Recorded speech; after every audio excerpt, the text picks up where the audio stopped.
what does a TPA need to be profitable? Basically, how do they earn money? You know where we're going with it. Yeah. So back when you were charging $5 I a can head. only refer to when I was charging $5 an employee a month. I didn't know I was making money. You were just happy you had business. That was To me be cutting very lawns. honest about it, let's talk about it. A 300 life group at $5 an employee a month, and that was total compensation, fully disclosed, is $1,500 a month. Even though it was 1975, you couldn't hire a claims examiner at $1,500 a month. So as a result, all right, I was not making money. I didn't jump out of the gate at 100 miles an hour. I walked, and then we crawled, and then we walked, and then we, eventually we ran. And I knew that if I could hit a certain target, I could break even. As a matter of fact, being an entrepreneur, as a third-party administrator, we debit our fees from the benefit plan account if there's money in the account on or about the first of the month. So meeting a payroll twice a month on the first of the month was really easy. The middle of the month payroll got to be a little questionable. And truth be told, I had to subsidize for almost 2.5 years for my life agency operation. But I had the confidence that this was eventually going to be a business. And then I remember going into my CFO, at the time she was, that sounds CFO, she was my secretary, my assistant, my CFO. She basically cleaned the kitchen. She was everything. I said to her, her name was Esther, and I said, Esther, now remember, I've been doing this for almost 2.5 years. And I'd come in on about the 12th of the month and say, Esther, how are we doing for the payroll on the 15th? And I was expecting her to say, oh, we're running short, and I'd have to figure something out. And I did figure it out.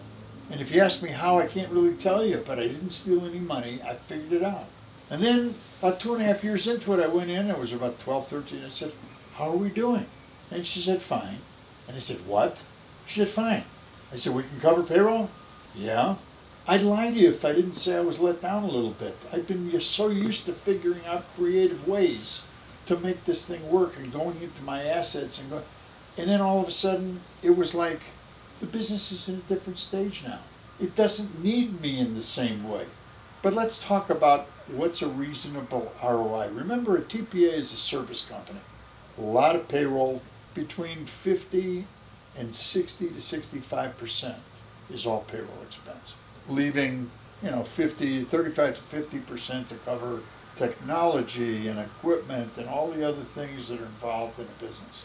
If you can find a TPA that's generating up to a 10% ROI, EBITDA at the end of the year, and I'm not talking about a TPA with 4 million lives. I'm talking the average TPA that's out there, if you ask them, is probably 5 to 20,000 employee lives.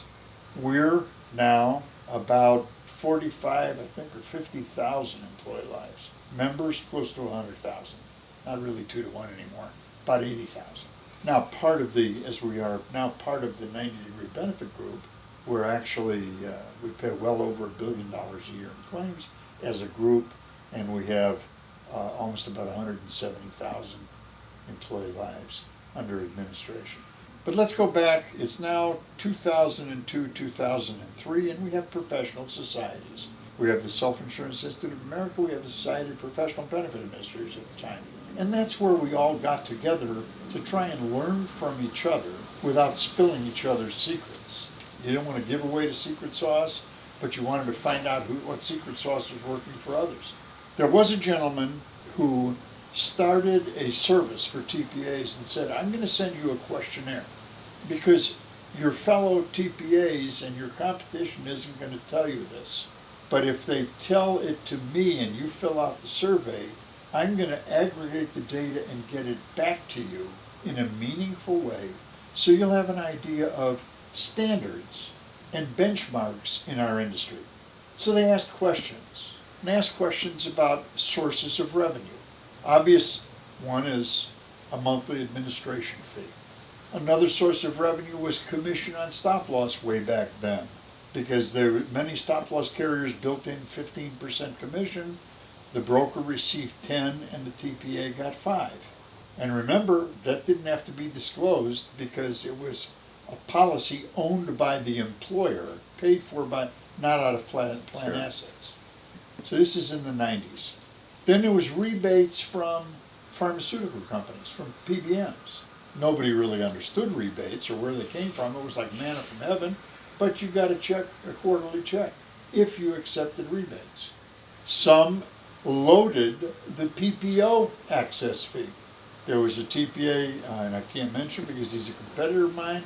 I've known him for years, but when PHCS first came out, he was the first TPA to sign up with them, and he got an exclusive for 2 years, and the access fee was $4.50, and he was charging $10, and the TPA fee was the So markup of the network access fee. Mark up the access fee, mark up vision care programs. Just mark up. What about the ones that have these shared savings where if they capture savings from It's a a fee. certain network, It's a they fee. take a percentage of the savings, That's a fee. which sometimes can equate to Significant dollars. more than what the actual charge would have been. Because even if it's transparent, if I say I'm going to work on 5% of claims, we don't know what claims are going to be in advance. And if I were to tell you we're so good at paying claims, we're going to reduce your claims by 50%. And because we're going to do that, well, there's nobody that can reduce claims by 50% without doing significant change and damage. And if I'm going to use 5% of, and on 50%, I've just gotten a significant boost in the monthly fee, which you don't see. You see the core administration fee. So what this gentleman did, he had about 250 or 280 TPAs, of which we were one. We answered all the questions. And he came back, and in 2003, I think, is when he introduced the 2002 results. The average TPA's average size account was 280 some odd employees back then. And the average fee needed to break even was just under $40 an employee a month. This is in 2003. I think it was $38 or $39.56. I remember that number. So if you take a 10% markup for, in 15, 16 years, we're at 45. Right.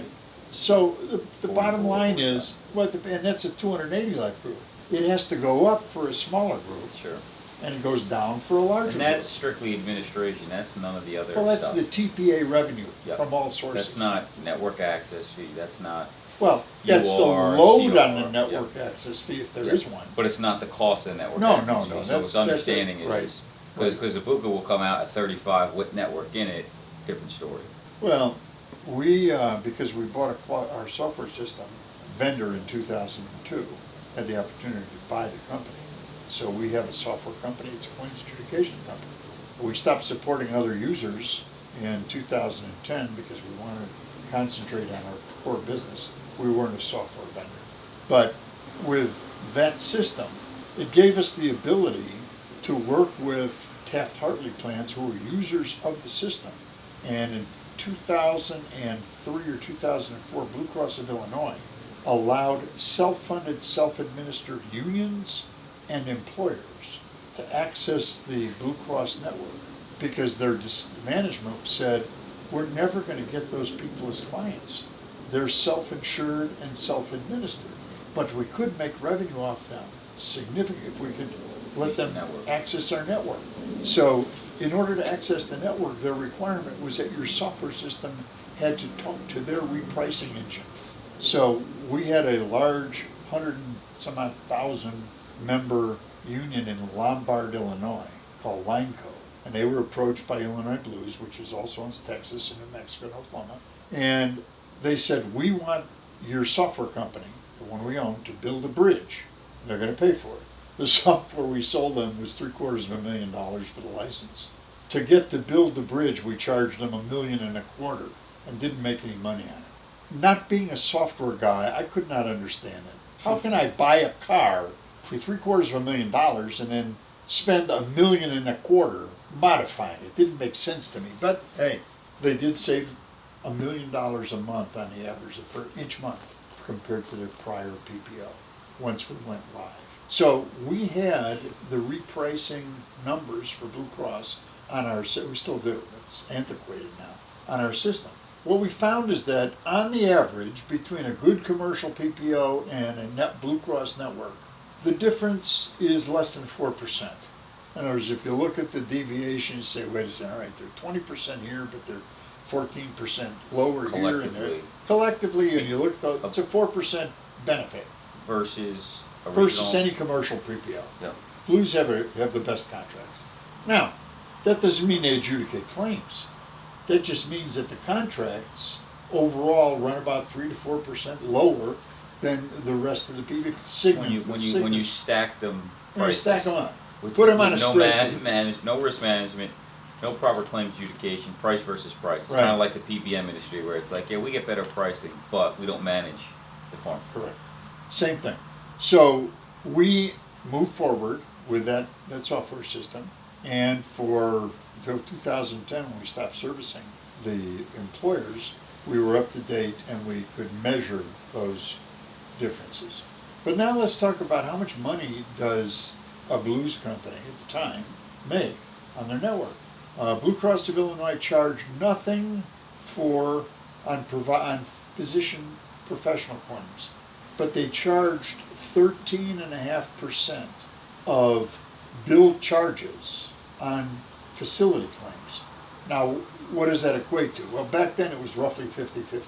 Pharmaceuticals and physicians made about half, and the other half was outpatient surgery and appliances and all that. So basically you could say their administrative fee was 6.5%, 6 to 6.5% of claims.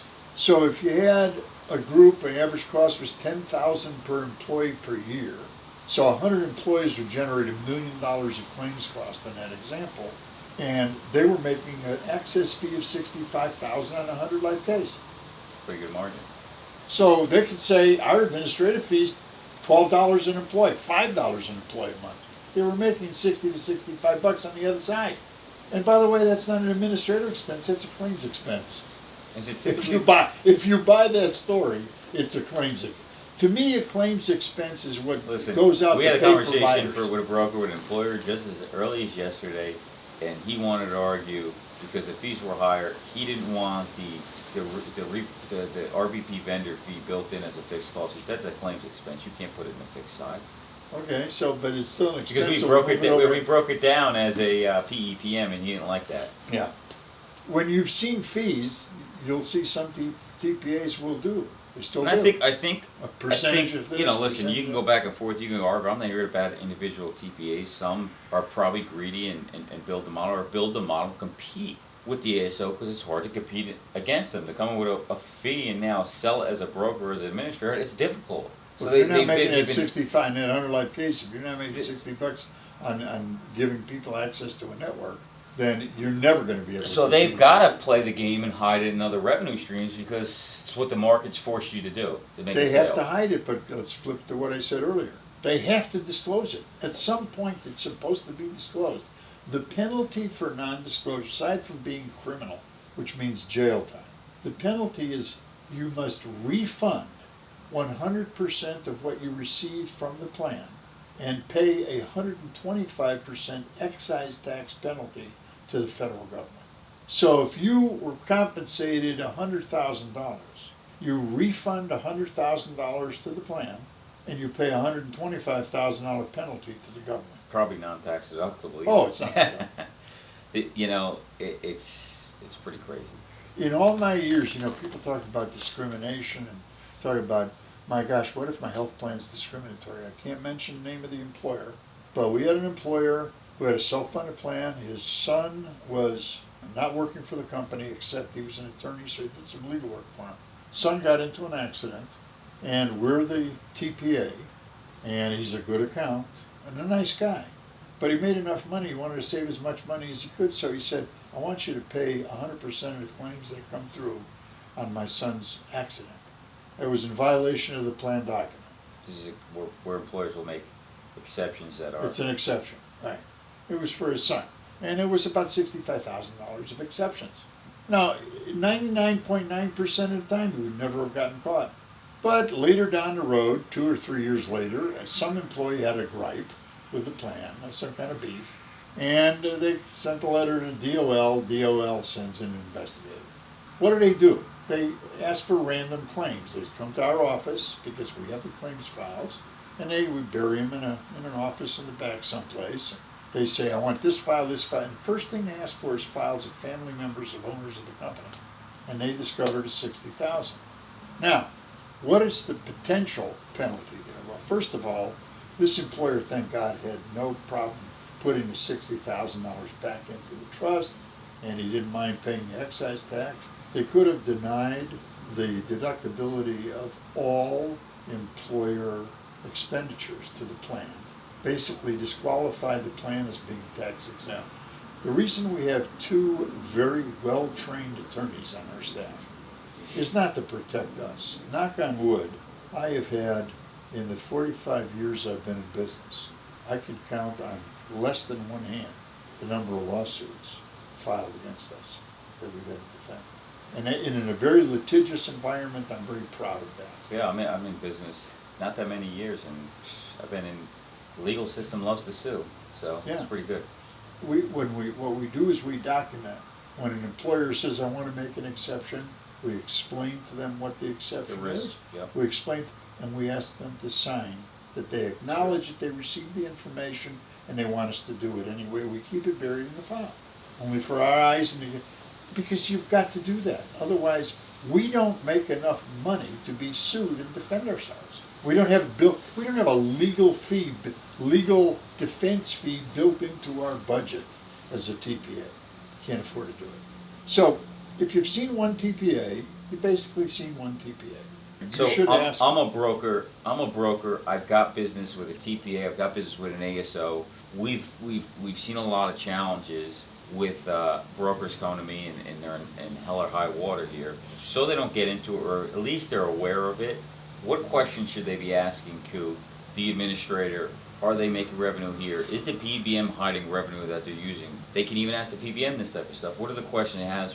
How do they protect themselves? I think the protection is if, as a broker, you're my TPA, will you be willing to send a email or a letter to me disclosing all of the sources of revenue that you generate from my account so that I can keep it in my file and truly understand how much you're charging my employer for, and then I can judge the quality of service to determine your value to my employer. It's interesting you say that, because we've come up with, in the brokerage industry, they're sending disclosure to brokers, but we've yet to cross that path with the administrator, so we'll probably work on one. Which is interesting that you brought that up, because as I was leaving a prior TPA, I said to him that Eric had taught me about what we're doing, and he told me some of the pockets that they hide. I said, I ripped out the contract and I sent an email to them. I said, please disclose to me over the last 2 years with my client how much money was made through all these different pockets. It's 5 months yet. I still have yet to get anything back from them. They said it's not a report they can run. It's not a standard report. We don't know. They don't want to show the money that's made. They have a $35 admin fee, but they refuse. They're not refusing. They're just dancing around. To disclose the secret sauce. Exactly. Well, they said you make money on this claims review program. So if you pay out a claim in error and you capture the money back, you get a third of it. Great. That's a problem in itself, and that's my fault for putting that in place and not knowing about it. But what is the dollar amount that you made from that? And they don't want to show. And there's several other pockets. So what other? I mean, I love the idea of the letter, because it also protects yourself of getting remember, bit in the some of them ass. are not defined dollar amounts. For example, if you're going to talk about utilization management, Well, yeah, you can ask case in advance. management, you can the say the cost of it. $135, $150 Yeah, so an hour. so in advance, whatever. it's just saying, hey, I'm okay. You're going to make money, but if your fee's this, let me know where the rest of the money is. But I'm talking about even after the fact, and you learn more as a consultant, you're like, oh well, hold on. I need to go check this TPA to Right. see if they're okay Right. before I get myself in trouble. But creating that letter, I would say, is a good start. A lot of people aren't going to like it or want to fill it out, but I think it's a start for transparency from the administration side, because we're talking about it big in the brokerage side. A lot more money sitting on the other side, in my belief, from what I've seen. And I've seen a decent amount ripping through them now with other brokers. See, like most employers don't realize that with ASO plans under a PPO agreement, not only does the employer pay an access fee, but the provider pays an access fee too in the form of a discount, like a credit card. Talk to me about that. Break that down. All right. The provider's supposed to be paid $100 From PPO. from the PPO. The plan is charged $100 by Blue Cross Blue Shield. The provider gets $94 to $96. That addition, sort of like American Express. When you buy a $100 item with your American Express card, And 4% fee. the retailer pays. There's a 4% discount to American Express. That they make money They that make way. money on every dollar that goes through the TPAs do system. not make money that way. First of all, we typically don't own the PPO. And So on if top you of the did, you'd have access to fee- disclose it anyway. So I mean, you So know. on top of the access fee, they're getting its piece of the spread on the claim. Yeah. What about when you're leasing the network through a TPA? Does it work the same way or no? Well, no, the only, when you're leasing network, to my knowledge, now, Robin's probably more up to date on it than I am, because it's been a while since I've been involved in that segment of the negotiation. But, you know, when we go to a PPO, we try and determine specifically in facilities that we're familiar with, based on our database, how are your discounts at MD Anderson, how are your at various other places.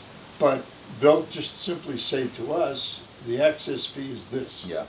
So what most employers don't understand, we had brought an employer down and we were talking about where the money is hidden on these ASO agreements, because they're making so much money in every pocket, and that's what we're talking about here is TPAs are starting to do it, and some are probably greedy, and some are just doing it to make up to compete with the ASO because they've been forced, I think they've been forced into that model because that's what the market wants. So how do I compete with a BUCA if my transparent fee is this, right? Well, let me ask you the question. If you need on a specific group, let's make it $50 an employee a month to break even, what are you going to do when you have to compete with somebody who's got a $20 fee?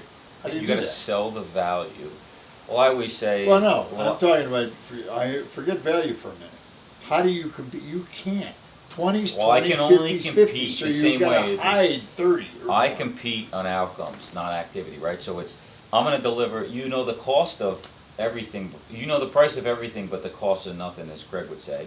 And you're focused on the 10% number and not the total cost. And that's my sale, and the value that I'm going to deliver over time is a lower cost, not a cheaper upfront price, right? So, but what you see, what these employers don't see is they don't realize that they're pulling money from every pocket. So when they control the stop loss, when they control the administration, when they control the network, when they control the PBM, when they control the case management, cost containment, wellness program. I mean, they even incentivize and give you wellness credits to do the different things. We had this group.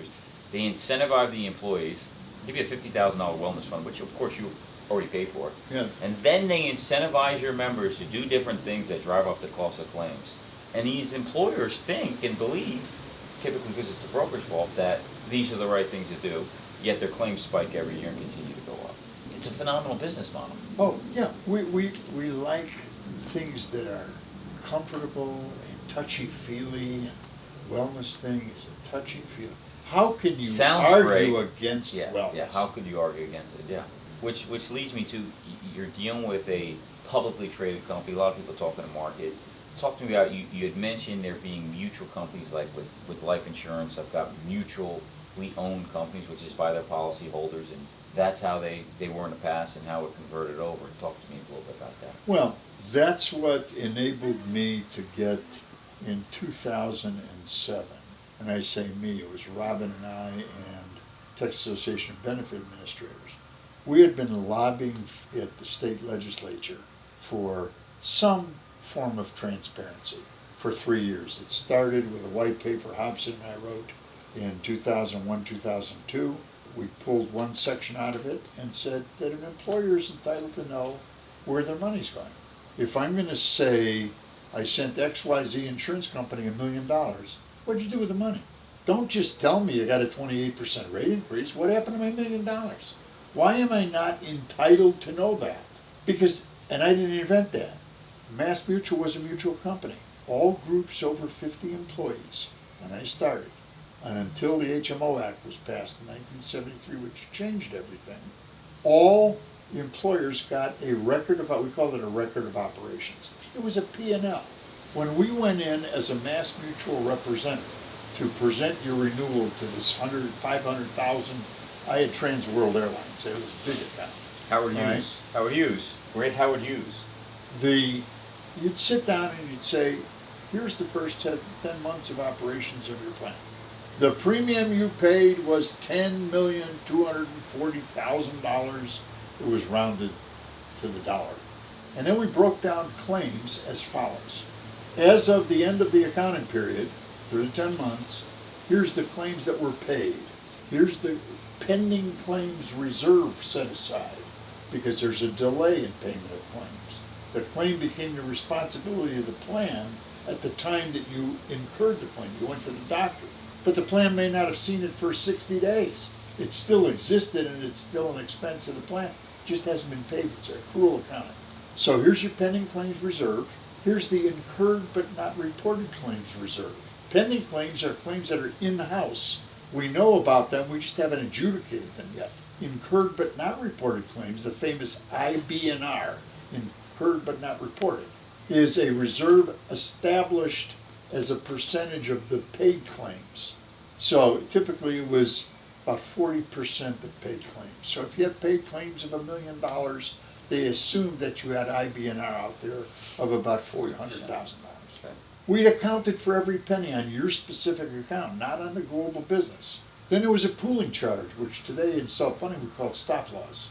All right, because even employers back then realized that if you had a large number of shock claims and it was an abnormal event, not the normal routine, that there needed to be some pooling to share those abnormal events in a larger group. And we added all those things up when we said, so you paid us $10 million, your incurred claims were $8 million. I'm using numbers. And then we had expenses, just like a P&L. What were the expenses? There were 3 categories. G&A, general and administrative expenses of the carrier. That's what they paid for their buildings, their employees, the G&A. And they built an ROI in the G&A. They just didn't charge what it really cost. They charged cost plus 10, cost plus 15. Then there was commissions right out there before ERISA, right there. Commissions paid were this. And then there was premium taxes paid to the state, because every state gets a chunk of premium or gets a tax on every dollar of premium sold. So every employer had full disclosure in the 11th month when you were doing the renewal of their first 10 months and where the money went. And at the bottom line, there was either a bracketed figure or an unbracketed. You either had a loss or a gain. And it was a mutual company. So therefore the gain, if there was a positive, we literally would say, now assuming this carries forward through the last 2 months, would you like us to apply this dividend to your next premium? Yeah. Or would you like a check for that amount? Either one. Everything was transparent. It was open. You couldn't walk in. This is when? This is in up to 1973. Now what happened in 73? Something called the HMO Act. And all of a sudden, Kaiser Permanente, which was the model for all HMOs, they said, we don't track claims experience. We employ all the doctors. So all the HMOs and the health plans said, well, we're not going to report claims because we just have contracts with doctors and we pay them and they treat the people as if they did no cost accounting, which is absurd. So then the fully insured carriers said, well, wait a second, if they're not going to have to report claims, why are we doing it? Puts us in a non-competitive position to them. So it all went away. There was no law, there was nothing that said, we're going to pass a law that says nobody gets transparent financial results on it. That's not the case. So when Hobson and I wrote the white paper, it was my argument. I said, why can't they do that? How can I get from an insurance company a 28% increase for next year and they not tell me what happened last year? Because the mutuals had gone. And now the industry that was left was beholden to the stock market. Wall Street. That's right. And Wall Street doesn't like delay. They don't like delayed gratification. See, an insurance company doesn't know if they made money on a book of business until usually 30 to 36 months after the first case was written. It's called a treaty year. The treaty year, for example, there's a treaty year, January 1st of 2018 through December 31st of 2018. Well, they wrote a case January, which renewed the next February, March, April. So the December case didn't renew until December of 2019. And then it's got a run out. So you don't know what you did on that year's treaty for probably 30 to 34 months. Now, how's Wall Street going to report to the financial press that? So the easiest thing to report is Aetna increased their market share by 22%. They grew by 22% last year. Wow! Guys, there's not enough business out there to write another 22% of the country. Everybody who's got coverage has got it. So how do you get 22% more? You'll write some new business, but you know, if you get a 16 or 17% rate increase on your existing book, it's a lot easier to hit that 20%, isn't it? So Wall Street likes sales results. So all of a sudden, you got a 28% rate increase, but they really didn't expect to get that. That was the first stick in the arm with the hot poker. And the buyer went, oh, God, that hurts. Oh. And then the broker comes back like the hero in the knight in shining armor. 3 weeks later, you know, you're lucky you're doing business with me because I talked to Aetna. And because I'm a platinum broker with Aetna or whatever. I have a big block with them. Yeah, I have a big block. They agreed to 16%. And you go, oh, thank you so much. Still didn't know what happened to your money. But 16 doesn't hurt as bad as 28. So it's the shell game. In 2007, we got House Bill 2015 passed, which I know Aetna, United Healthcare in Arizona, and we tried to get it passed through friends of mine in Arizona. Arizona is a United Healthcare state. It's not a Blue Cross state. They control it. My contact went into the Lieutenant Governor's office, and he called me, and he said, I'm sitting in here. It's me against 18 United Healthcare lobbyists. I said, well, that's a fair fight. So anyway, bottom line is trying to protect the interest of the public and the employer to try and, quote, get some level of control over the insanity that exists in the medical industrial complex, which Hobson calls it, is very, very difficult. And now you look at the stock companies, or Wall Street, and what you've seen, again, instant gratification is, well, geez, there's this thing called pharmacy. And it's going up faster than anything. Let's buy into it, man. Let's buy, invest. and you got every single one of them buying out PBMs. PBM's buying insurance companies now. Well, it works this way. The Pbm acquisitions started about 8 to 10 years ago. The multiple on PBMs were 10, 12, 14 times EBITDA. That happened. And what did that do? That left larger players instead of a bunch of regional players. Mm-hmm. Well, once you've got mostly large players like CVS and Express Scripts, ESI, what do you do next? What does Wall Street do next? They try to merge the big ones into bigger ones because bigger is better, and bigger means less market competition.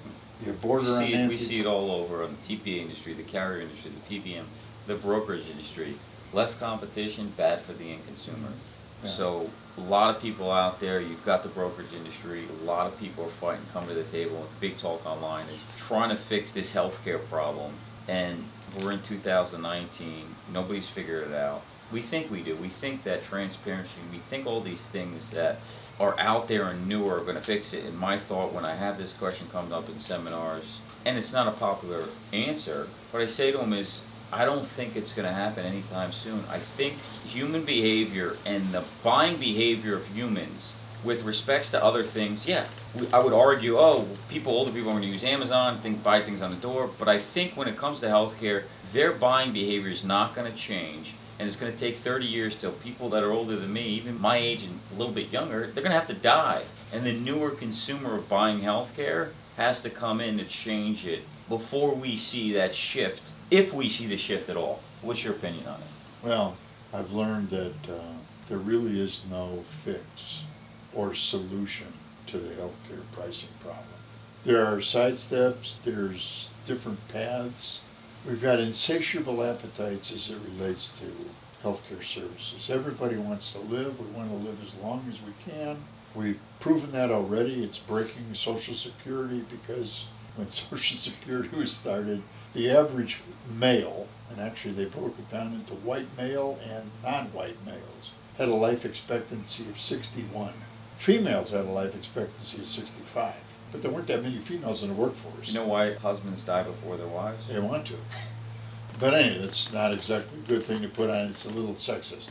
But anyway, it's a little joke. Then, a little joke. Yeah, We got a little back then, humor in the healthcare. back then, when Social Security, also black males died at 55. black females died at about 60. So when they set up retirement, they said, hey, we're not going to have a lot of people reach retirement, so we can fund it. Nice scam. Yeah, what we've done now is now it's quite possible that you will live to age 100 and you'll probably be viable up to close to your life expectancy. I mean, it's amazing. How we're going to afford that, I don't know, because you're going to require a lot of medical care. Remember, the big hit to healthcare right now is the baby boomers. 10 million a day coming onto Medicare and coming onto the system a day. And these are not people who are all out there jogging all day and working out. These are people who are couch potatoes watching the World Series. So they're going to require health care because they want to live. So what you've got is a exceptional demand for services. In fact, the demand is really currently exceeds the supply. Doctors, we haven't built a lot of new medical schools. Yeah, people are going overseas for. And not only that, but a lot of the state medical societies want to curtail that growth, knowing that there aren't enough doctors. They don't want advanced practice nurses coming into their territory or nurse practitioners. So we have states that say you can have a nurse practitioner as long as no more than X nurse practitioners operate under one doctor's supervision within it. I mean, the laws, there's no free market. Under a free market environment, we would have different types of innovation. There is no solution. You know, what is Silicon Valley going to do? I'll bet you they're going to automate the process further. And by automate, eventually will artificial intelligence be able to go into a line-by-line claim and immediately evaluate it and kick out the things that are exceptions? Probably. It's not there yet. Now, that will save what should have been saved in the first place by competent administration, right? I mean, is that a savings or is that just becoming more competent at what you do? What you get paid to do, which is back to what do TPAs do for that little fee? Well, yeah. It eventually will, IBM, what's the name? IBM, Watson. Yeah. Well, yeah, will Watson be able to adjudicate claims? I think Watson could probably do it now. It's maybe not perfected, but it will be. Does that have anything to do with the demand for healthcare services? I think not. You're still going to get to be older, you're going to get sick, and Watson's not going to be able to do anything immediately about that. Will Watson help the doctor diagnose you? Yes. Better path of treatment? Probably yes. But what is the patient going to do? This is all after the fact stuff. We treat medicine here. Remember, Hobson probably mentioned this in one of his talks. This country cannot afford a cure. If they cure healthcare, this economy collapses. We have to treat. We make money treating. We don't make money building a car that lasts 100 years. We build a car with a 3-year, 50 or 100,000 mile warranty and expect it to crap out at the end of the warranty, so you buy a new one. Well, you said, what was that number you gave me, that the cost of medical care is 60% of your total spend is what? Yeah, 60% of what the average human being spends in healthcare is spent within the last 6 months of their existence. Fighting, I mean, you'll even see it on commercials. There was that commercial for whatever medication that will help you live up to 6 months longer. It was the name on the top of a building in New York. Yeah. In the commercial. I don't remember what it was, I should. But nowadays, hey, listen, you watch television and you'll see a commercial that says if you go to sleep at night and wake up in the morning, you may have, and you need Ozempic or whatever it is. The patient, our expectations are, I'm entitled to everything available in medical science at no cost, and it's the only economic model that I'm aware of where people are so vehement about their entitlement. I don't think everybody go out to the man in the street and say, are you entitled to drive a Rolls Royce? Oh, no, I wouldn't do that anyway. I want a stretch Prius, okay? But if you ask somebody in the last 6 months of life entitled to $2 million worth of care, absolutely. Yeah, I think it's a challenge of when we talk about it and we look at it, it's crazy not to do it, but what happens is when you get in a position and it's yourself, it's your kid, it's your easy to spouse, talk about it if it's not you or your family. Everything goes out the door, and I think that's what happens a lot of times where it's like, I don't care. And you know, the fall guy in this whole thing is the insurance industry. Now, I'm a part of it, I guess. But I don't think that they should be the fall guy. They're simply administrators. I think the insurance companies, I say who does it blame, and you can argue, this is my hypothesis, is we gave the consumer what they wanted. We gave them access to any doctor they want, go wherever they want, copay, we'll stick you next year for it, and we create this facade that you have an entitlement to it. Instant 'cause you pay gratification, future payback. You pay a premium, I'm entitled, I mean, that's what employees will say on the consumer, on the broker side, is I pay my premium, I don't understand why this isn't covered. But come renewal time, and come when they have to make a contribution, they're not very happy. So it's, Well, the I insurance think industry it's- the insurance industry's never been good marketers. I'll give you an example. You started in the life insurance business selling ordinary life insurance, right? Sure. I think How most many brokers people, have, yeah. listen to this PR, how many people want to buy something ordinary and pay a premium for it? Premium means high price, a premium price, and I'm going to sell you something ordinary. You should buy it. What kind of PR is that? If you're going to pay a premium, you should get something that's premier, Sure. not ordinary. So the industry has done itself a major disservice. And it's also the fall guy. You know, when the PPO puts itself, or the insurance company, by the way, the vertically integrated health plans are doing the same thing. It's going to come back to bite them. When you watch the commercials, Methodist Hospital in Houston is the providers for the Houston Texans. What they're doing, they're simply a facility. They don't provide health care. They provide a facility. A doctor and a patient decide on a course of treatment, and they provide the health care through the facilities. But you see, it's not enough to just be a facility. You have to be a health care system or an insurance company in drag. Well, it's bigger is better, and we talked about this, and we'll close in a minute on your answer to the fix of healthcare. Americans want what's called social proof. In today's world, everything is about social proof, because I don't want to be the first to do it, and if somebody hasn't stood behind it before, then I don't know if I should do it. And we talked about Amazon posted the pre-interview. You know, in one of my talks, I said, who shops on Amazon and shop price, isn't it great? What if we were to do that for the healthcare system? And they say, oh great, how many people would do it? All hands go up. I said, the reality is that exists today, you just don't do it. The reason you don't do it is because somebody big hasn't validated and give you the social proof that it works. So, Well, you don't have an incentive to do it, and I'll tell you why. Regardless of what your financial exposure is, you have an exposure. And making it easier to spend money, especially when it's other people. Let's draw an analogy with Amazon. First of all, Amazon is convenient, it's wonderful, and yeah, you may or may not save money. Let's say you save a little bit. pay for convenience. Okay, it's convenient, it's easy. I probably buy more than I really wanted to buy because I'm looking through and browsing, so it sells And they me. know how to upsell you. And they upsell. That's wonderful. We already have upselling in healthcare without Amazon. Now, what if we had a system instead of, see, I hate deductibles, because a deductible, I'm gonna go back, is still a punishment. I pay 100% of that amount that's my deductible. When copays came out in prescription drugs, another thing happened. I paid $10 copay for a drug. My drugs cost $10. Nobody knew No. what they cost. They didn't realize that if they went with the same card to Walgreens or to CVS, the plan may be paying more or less, but you still pay $10.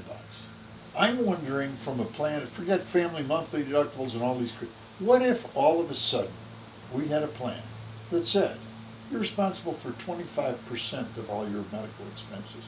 Oh, we'll cap it, $10,000 a year, whatever.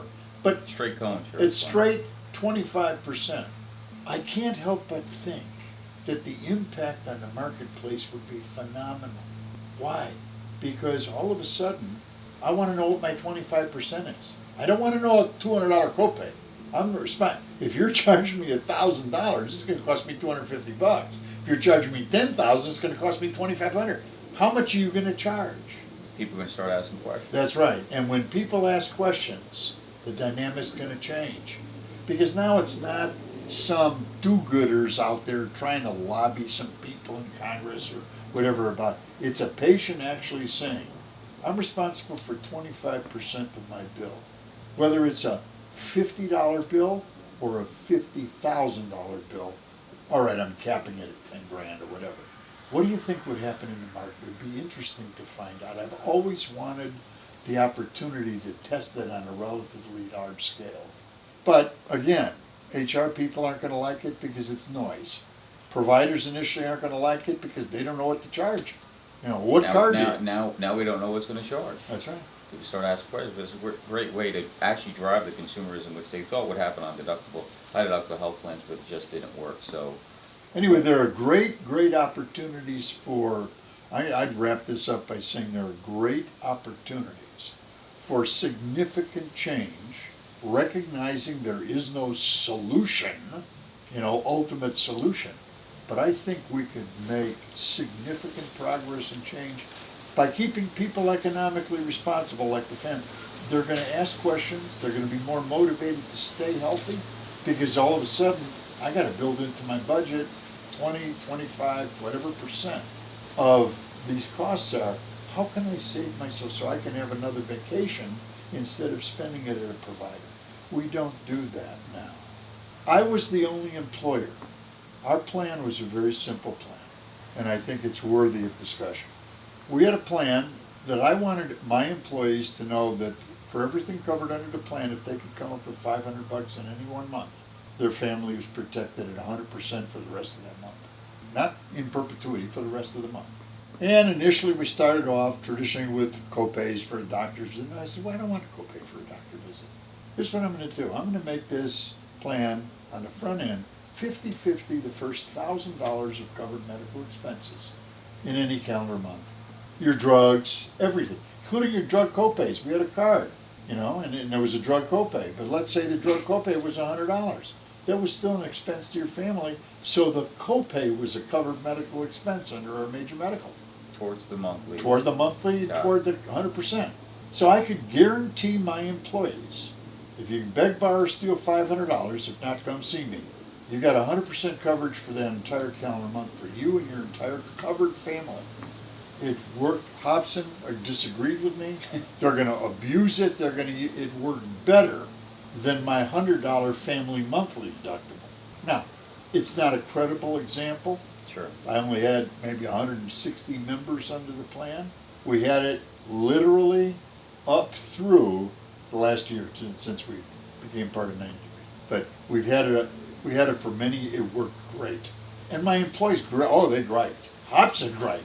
He said, wait a second, you mean instead of a $25 or $30 or $50, whatever it was, copay at the doctor's office, Yeah. if I go to a specialty, charge me $400, cost me $200? Yep, that's how it works. Is $200 going to bankrupt? Listen, if you're not going to eat for the month because of the come see me, I'll give you, I'll lend you some money for food. It's amazing whether you're inside the industry or outside the industry. An interesting dynamic in the sale to an employer I've found over the years. It's amazing. When PPOs came out, a lot of employers, if their wife's OB-GYN was not in the PPO, they didn't care how much they saved. Forget about it. Yeah. Right? I'm not going home and I'm not changing my doctor.